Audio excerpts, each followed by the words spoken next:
माननीय मुख्यमंत्री सम्राट उर्फ मुरेठा उर्फ राकेश जी हैं, उनके लिए बताया जाए, क्योंकि ये हम लोग के संज्ञान में है नहीं कि वो आदमी पास है कि नहीं है। पहला सवाल हम लोगों का है, जब कुछ बदला ही नहीं गया है तो ये मीटिंग की जरूरत क्यों पड़ी आपको, जो कि आपने 8 मई 2025 को किया, जो कि ग्रीनफील्ड के अंदर आता है। वाजिदपुर, सुरमापुर 292 और सुरमार 292 और सुरमार 293। पूजा जी हैं जो मुख्य पार्षद हैं सरायरंजन से, उन्होंने इस बात को फ्लैग किया और नितिन गडकरी जी को ये बात का संज्ञान दिया। जब तक निष्पक्ष जांच खत्म नहीं हो जाए तब तक जो भूमि अधिग्रहण का काम है उसको रोका जाए। क्या बिहार के सबसे बड़े एक्सप्रेसवे का रूट तकनीकी जरूरतों के आधार पर तय हुआ है या फिर किसी प्रभावशाली व्यक्ति के दबाव में बदला गया है? यही सवाल अब पटना पूर्णिया ग्रीनफील्ड एक्सप्रेसवे को लेकर जनसुराज ने उठाया है। बिहार के पहले पटना पूर्णिया ग्रीनफील्ड एक्सप्रेसवे को लेकर सियासत तेज हो गई है। जनसुराज ने आरोप लगाया है कि समस्तीपुर के सरायरंजन इलाके में एक्सप्रेसवे का रूट बदला गया है और यह बदलाव किसी प्रभावशाली व्यक्ति को फायदा पहुंचाने के लिए किया गया है। पटना में आयोजित प्रेस वार्ता में जनसुराज की वरिष्ठ नेत्री पद्मा ओझा ने दावा किया है कि एक खास व्यक्ति की 10.5 बीघा जमीन को बचाने के लिए परियोजना के मूल रूट में बदलाव किया गया है। उनका कहना है कि इस बदलाव की वजह से अब 7 गांव, करीब 150 मकान, दुकानें और एक कॉलेज का हिस्सा प्रभावित हो रहा है। वहीं पार्टी प्रवक्ता विवेक कुमार ने सरकार पर पारदर्शिता नहीं बरतने का आरोप लगाया है। उन्होंने कहा कि पहले और बाद में गजट नोटिफिकेशन में अंतर दिखाई देता है और स्थानीय लोगों की आपत्तियों को नजरअंदाज किया गया है। जनसुराज ने सरकार से मांग की कि परियोजना का मूल डीपीआर, प्रारंभिक और अंतिम अलाइनमेंट सार्वजनिक किया जाए और पूरे मामले की स्वतंत्र जांच कराई जाए। साथ ही जांच पूरी होने तक भूमि अधिग्रहण की प्रक्रिया रोकने की भी मांग की गई है। देखिए इस रिपोर्ट में जनसुराज ने प्रेस कॉन्फ्रेंस में क्या कुछ कहा है। अंदर कुछ कीटाणु आपके अंदर है, उसका इलाज नहीं कीजिएगा तब तक बुखार जाएगा नहीं। ये उदाहरण आपको इसलिए दे रहे हैं कि बिहार में भी यही स्थिति अभी लगभग है। हमने जिन सरकारों को चुना है हर दिन उसमें अपराध, भ्रष्टाचार के मामले आपको दिख रहे हैं। तो ये तो उस सिम्टम की तरह है जो आपको बाहर से दिख रहा है। अंदर से व्यवस्था इतनी खोखली है कि उसमें जो भी जाएगा वो आपको अपराध और भ्रष्टाचार करते हुए दिखेगा। इसका कारण है कि हम लोगों ने चुना ही अपराधियों को है, हम लोगों ने चुना ही भ्रष्टाचारियों को है, और हम लोगों ने जिस कारण से भी, चाहे 10,000 के लालच में हो या कोई और कारण हो, अपने वोट को कहीं ना कहीं 5 साल के लिए बेच दिया। उससे हम लोगों की स्थिति ये हो गई है कि विकास के काम में भी भ्रष्टाचार आपको हर जगह दिख रहा है। और कई मीम चल रही है जो आप लोग भी देखते होंगे कि ये सरकार कहीं ना कहीं रफ्फू वाली सरकार है, पैचवर्क वाली सरकार है। आप देख रहे होंगे कि बिहार का मजाक पूरे देश में उड़ रहा है, पूरे देश में। पहले बिहारी बोल के गाली देते थे, अब बिहार का मजाक पूरे देश में हो रहा है, मजाक उड़ाया जा रहा है। बोलिएगा कैसे? तो भागलपुर का पुल आप देख रहे होंगे कि उसमें पैचवर्क कर दिया गया है। ये और कहीं भी आपको भारत में नहीं दिखेगा, ये बिहार में ही होगा। और जनता भी मस्त है, जनता भी आराम से कह रहा है चलो भैया कम से कम पुल तो कुछ लगा तो दिया गया, उस पर कोई कार्रवाई नहीं होगी, चुनाव के पहले उस पर कुछ काम शुरू होगा। तो उसी को बताने के लिए इस पूरे वारदात के माध्यम से आपको बताना चाह रहे हैं कि समस्या बड़ी है। समस्या क्या है कि आप देखिएगा विकास का काम होना चाहिए, जैसे पद्मा मैम बता रही हैं। पटना से पूर्णिया लगभग 8, 9, 10 घंटे लगते हैं, और अगर ये पटना पूर्णिया ग्रीनफील्ड बन जाएगा तो वही 4 घंटे में सफर आप तय कर लेंगे। बहुत अच्छी बात है, लेकिन पटना पूर्णिया ग्रीनफील्ड इसको कहते हैं।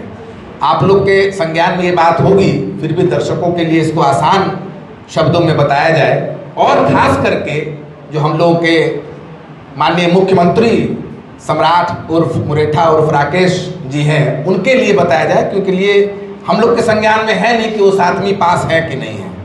तो ग्रीनफील्ड वो इलाका होता है जिसमें आप या तो सिंगल क्रॉप फील्ड है वो, या चौर का है, या वो जमीन का हिस्सा जिसका उपयोग नहीं हो रहा हो, जिससे नुकसान कम से कम होता है। तो इस ग्रीनफील्ड प्रोजेक्ट को लगभग आपको क्रोनोलॉजी बताएं तो इस ग्रीनफील्ड प्रोजेक्ट को जो बिहार गवर्नमेंट ने अपना एग्रीमेंट दिया, स्वीकार किया 23 अक्टूबर 2024 को बिहार सरकार ने कहा कि इस प्रोजेक्ट को किया जाएगा। 15 जनवरी 2025 को अलाइनमेंट अप्रूव हुआ, पूरे ग्रीन जो फील्ड प्रोजेक्ट है उसका अलाइनमेंट अप्रूव हुआ।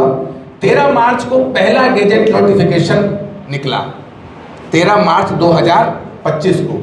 अब ध्यान देने वाली बात है कि उसमें 3 गांव जो कि ग्रीनफील्ड के अंदर आता है, वाजिदपुर, सुरमापुर 292 और सुरमार 292 और सुरमार 293, ये 3 मेजर गांव हैं। क्योंकि जिस प्रोजेक्ट की हम लोग बात कर रहे हैं, पटना पूर्णिया ग्रीनफील्ड, वो लगभग 4 घंटे में पूरी की जाएगी। उसके 48 से 53 किलोमीटर की बात हो रही है। ध्यान रखिएगा, जो पूरा प्रोजेक्ट है वो लगभग 249 किलोमीटर का है, हम लोग 48 से 53 किलोमीटर की बात कर रहे हैं।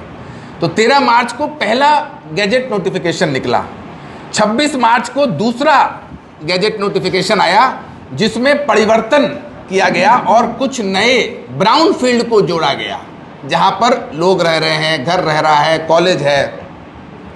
अप्रैल से जून ड्रोन से पूरे इलाके का सर्वे किया गया।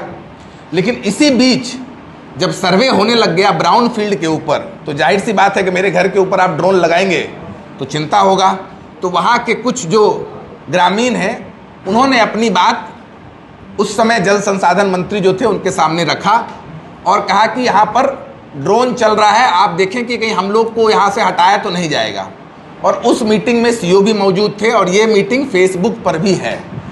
तो पहला सवाल हम लोगों का है, जब कुछ बदला ही नहीं गया है तो ये मीटिंग की जरूरत क्यों पड़ी आपको, जो कि आपने 8 मई 2025 को किया।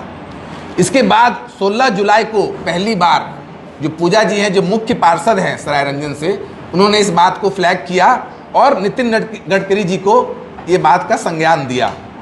26 दिसंबर 2025 को जो नया ब्राउन फील्ड है उसमें भी एमवीआर का रजिस्टर शुरू हुआ, जो मिनिमम वाइबल रेट जो दिया जाता है उसकी जानकारी शुरू हुई। 6 मार्च 2026 को फाइनल 6 मार्च 2026 को लगभग आप तीसरा फाइनल गैजेट नोटिफिकेशन रिलीज हुआ, जिसमें ये 3 गांव हैं, वाजिदपुर, मौजा, सुरमार 292 और सुरमार 293, ये नहीं है। अब इससे होता क्या है, आप देखिएगा कि इससे होता है।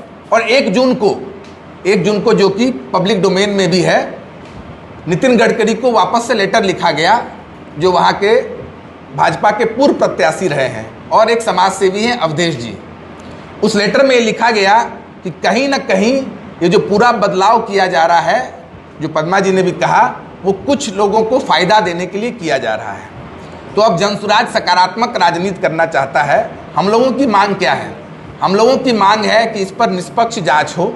जब तक निष्पक्ष जांच खत्म नहीं हो जाए तब तक जो भूमि अधिग्रहण का काम है उसको रोका जाए, क्योंकि ये भूमि अधिग्रहण का काम चालू है, जिस कारण से लोगों के बीच कहीं ना कहीं चिंता है। और ये भी खबर आ रही है कि 1-2 लोग चिंता के कारण उनकी जान भी चली गई है। इसकी पुष्टि हम लोग नहीं कर रहे हैं, लेकिन खबर आ रही है। जाहिर सी बात है, चिंता होगी, एंग्जाइटी होगा, आपका घर अगर वहाँ से हटा दिया जाएगा तो हम लोग यही चाह रहे हैं कि इसकी एक इंडिपेंडेंट समीक्षा हो, और जब तक समीक्षा ना हो जाए तब तक कम से कम आप सबसे निवेदन है कि इस बात का मांग करें कि भूमि अधिग्रहण जो हो रहा है उसको पूर्ण तरीके से रोका जाए। कि क्या बिहार में विकास परियोजना का उद्देश्य जनता को सुविधा देना है या कुछ प्रभावशाली लोगों के हितों की रक्षा करना है? इसका सरकार जरूर जवाब दे। नौवा है कि सरकार बताए कि परियोजना के तकनीक मकानों के आधार पर रूट तय हुआ है या राजनीतिक प्रभाव के आधार पर तय हुआ है, इसको भी वो बताए। 10वां है कि क्या मुख्यमंत्री और उप मुख्यमंत्री इस पूरे मामले की न्यायिक या उच्च स्तरीय जांच की मांग का समर्थन करेंगे? तो ये हमारे जनसुराज की तरफ से 10 सवाल हैं। जनसुराज विकास के खिलाफ नहीं है। पटना पूर्णिया एक्सप्रेसवे बिहार के विकास के लिए महत्वपूर्ण एक परियोजना है, लेकिन विकास के नाम पर अगर उसमें पारदर्शिता खत्म हो जाए, जनता की आवाज़ को दबाई जाए और प्रभावशाली लोगों के हितों को प्राथमिकता मिले, तो सवाल उठाना लोकतंत्र का दायित्व बनता है। सरकार सभी दस्तावेज सार्वजनिक करे और निष्पक्ष स्पष्ट जांच कराए ताकि सच सामने आए और जनता सेटिस्फाई हो।